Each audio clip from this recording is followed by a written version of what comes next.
Chers collègues, dans la suite du débat, la parole est à Madame Colette Mélot pour le groupe Les Indépendants et pour 6 minutes. Merci, Monsieur le Président, Monsieur le Ministre, mes chers collègues. Je voudrais d'abord remercier le groupe UC de nous proposer ce débat. Le 5 mars dernier, Margrethe Vestager, vice-présidente de la Commission européenne au numérique, appelait à faire des choix clairs pour notre futur. La crise que nous traversons exacerbe la nécessité de penser notre numérique dans la société, non pas demain, mais dès aujourd'hui.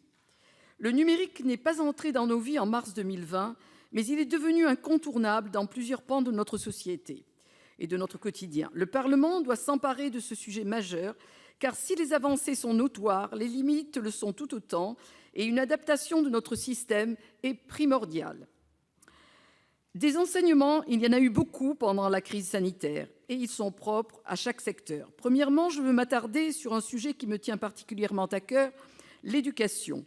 Je souhaite saluer le travail impressionnant de la majorité du corps professoral pour s'adapter durant la crise et encore aujourd'hui pour réorganiser la vie scolaire.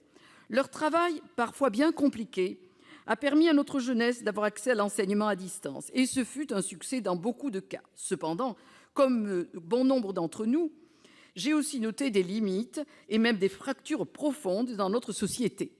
Cette période a révélé les inégalités auxquelles fait face notre pays. L'accès à un ordinateur ou une tablette ou à un smartphone ne va pas de soi.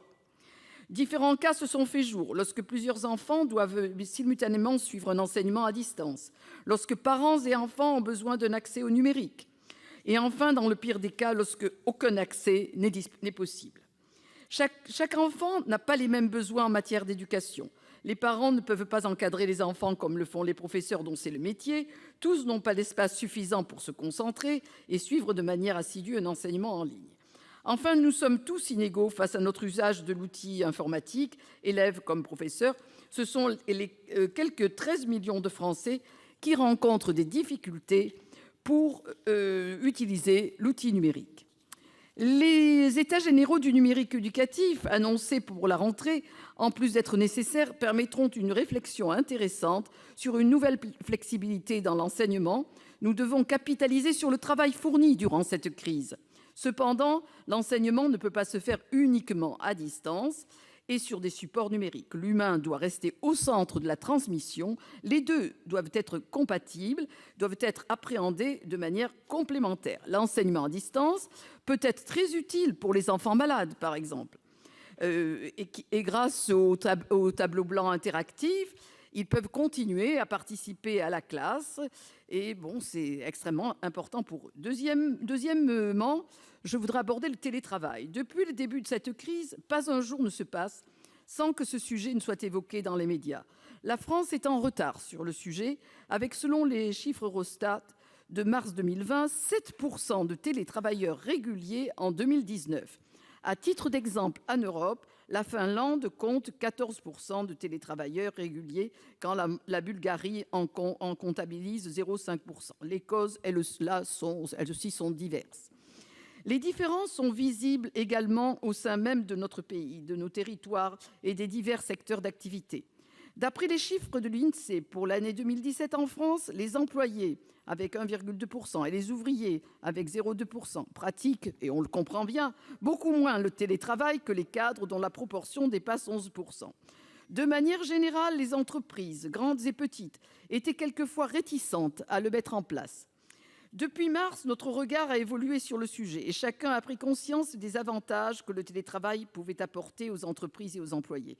Si bien que des grandes entreprises aux start-up, les adaptations au télétravail ont été rapides et appellent de nouvelles organisations. Les avantages sont nombreux. D'abord, pour l'environnement, avec une diminution des transports domicile-travail qui, d'après une étude de l'ADEME, réduirait de 30% les impacts environnementaux consécutifs à ce déplacement. Je voudrais préciser ici que cela doit être pensé de manière globale. De plus, il reste aussi à connaître l'impact du numérique sur l'environnement. Le Sénat est d'ailleurs saisi de cette question.